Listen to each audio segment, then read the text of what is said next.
Here's a wild stat.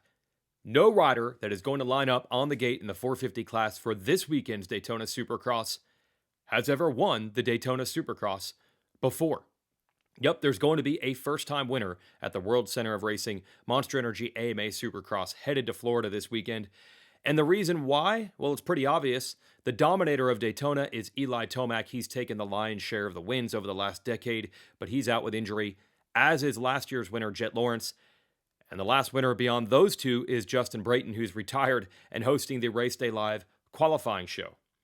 Now, Ricky Carmichael has always said that the series begins at Daytona, but even RC himself had to admit that the momentum of the last 3 weekends definitely does count for something.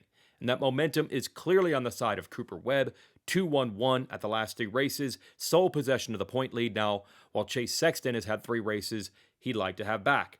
And there's more momentum because Webb, although he hasn't won at Daytona, has been very good at this track. His career 450 finishes there are 3-2, 3-2, 2-4. Only 1 race off the podium there for Webb, and that was a 4th. Even in his bad years when he first moved to the 450 division on Yamahas, he was good at this track. It's kind of odd to think that because Webb is not known as an outdoor motocross grinder, but he has explained that his ability to pick lines as a track breaks down helps him at Daytona, which probably breaks down more than any other Supercross track. Still, it's hard to deny the speed and fitness of Chase Sexton, who is the defending Pro Motocross 450 champion. No one would be surprised if Sexton wins here or anywhere. Then don't count out Ken Roczen, who has been close to wins at nearly every race this year. And could Malcolm Stewart find the home state magic that powered him to an amazing win just a few weeks ago in Tampa? This track's going to get rough. It does have big whoops. Mookie could be good.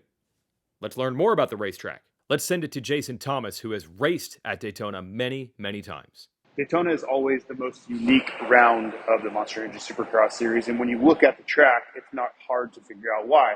It's built on the infield of Daytona International Speedway and just creates many different challenges than what you would see in Indianapolis or even a track like Seattle. That black sand base is always challenging for riders, but they do a great job of laying clay down. But by the end of the night, late in the main events, you're getting a mix of both, which creates a really rough racetrack. When you look at the start, it cuts through the middle of the speedway. It's going to be a little bit shorter start. So what that means for the riders is they really have to gate cleanly. They have to get ahead of their competitors and really clear their elbows so they can accelerate hard into that first corner. There's simply not enough room to make up for a bad jump if you had a much longer start. So watch for guys that get across the gate clean to maybe get down there quickly. There's no real way to set up for that other than just knowing how important those first 10 feet are out of the gate.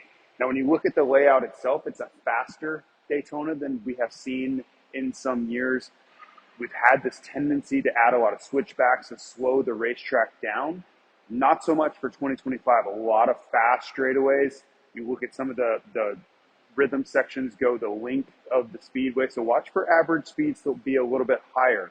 And when I think about who that starts to favor, I think about Malcolm Stewart. I think about Chase Sexton, where maybe a shorter, more switchback-oriented racetrack would favor a guy like Cooper Webb. So we will see if those things play out. I think Ken Roczen could be set up for a very strong race here this weekend, just looking at the layout. There are a few clay whoop sections, sand whoops, things that he does particularly well. And I think his game plan will be to try to get the whole shot, which he's so good on that opening lap, and build a gap that he can manage from there. So no real outlier sections on this racetrack. A good rule of thumb for Daytona is if you look at a section and you think, well, these guys could go 3, they could go 4. You always want to take that down a notch because the track is going to deteriorate. It's going to get ruddier and rougher than any Monster Energy Supercross typical track would. So you just tone down your expectation as far as what you're going to be able to execute, and you want consistent, repeatable lines for the main event. So I hope everybody enjoys it. Daytona is a unique one, and will be again in 2025. Thanks, JT. This weekend also reintroduces 250 East after a weekend off. When we last left it, it appeared that Max Anstey was going to go 2-0 on the season until the controversial late race red flag staggered restart opened the door for another opportunity for Levi Kitchen, and he took full advantage to steal the win in Detroit. There's a 9-point gap between Anstey and Kitchen right now, so that also makes Daytona pivotal for them. And there's RJ Hampshire, who was on the podium at Detroit. Is that risk continuing to heal, or is he going to be in for a rough ride? It is a home race for him in ways because he's a Florida native, but that rough track, the wrist injury, he's a gritty guy. Be hard to see which direction it's going to go. Don't count Hampshire out. And that kind of sets us up for our injury report brought to you by our friends at Leatt, the science of thrill. Let's start with the 250 East Division because there is some news there. Dax Bennick, podium at the first race, suffered a concussion after that, didn't race Detroit. We have heard from team manager Jensen Hendler. He is back. Bennick will be racing Daytona.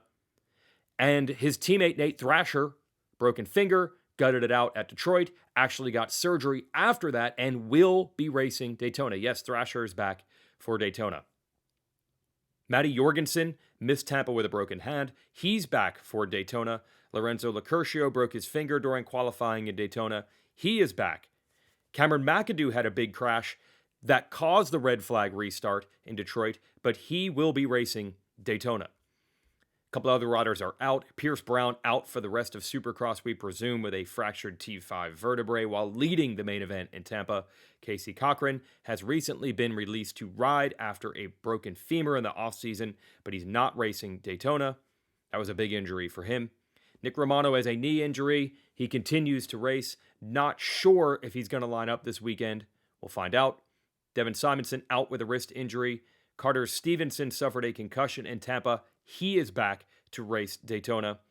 A couple other riders we already knew about, such as Jalik Swoll, Achilles injury. He is out for Supercross. That's the 250 class. 450s. Cade Clayson still out with a broken arm, suffered in Tampa. Christian Craig recovering from knee surgery, expected back maybe next weekend in Indianapolis. And then you know about the big injuries in that class. Hunter Lawrence, Jet Lawrence, Jorge Prado, Eli Tomac, all out.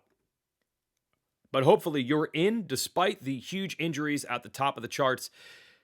The racing has been incredibly compelling still in 2025, and this weekend should be no different. The racing begins at 7 o'clock Eastern Time on Saturday. Check it out on Peacock or the SMX Video Pass outside the United States. Or even better, you really need to go to Daytona at least once to experience Bike Week and how massive the World Center of Racing really is. Enjoy your weekend, folks.